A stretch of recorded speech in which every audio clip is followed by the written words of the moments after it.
parang ikinalungkot ng ibang mga nag-i-interview na tinanong ako, meron ba si Duterte dyan? Sabi ko, wala.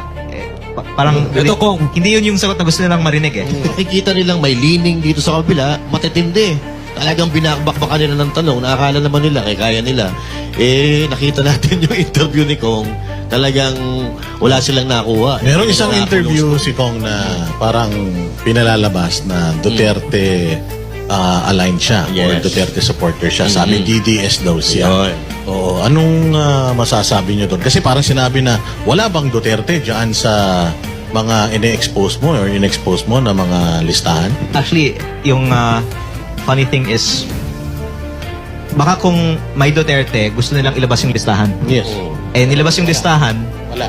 walang insertion na nakapangalan sa Duterte, kaya ayaw nila sanang ilabas yung listahan. I have a few things to add. Number one, sa 2025 budget per district summary ng DPWH mismo, nandun yung allocable per district. 4 na distrito sa bansa ay 0 ang allocable budget. 2 sa Davao City, 1 sa Davao del Norte, at 1 sa Zamboanga City. Sino ba yung mga nandun? Kasi, Congressman Puro Davao, Pulong, Ungab, Debot Alvarez, at Kimer Olaso, if I'm not Yun. mistaken. At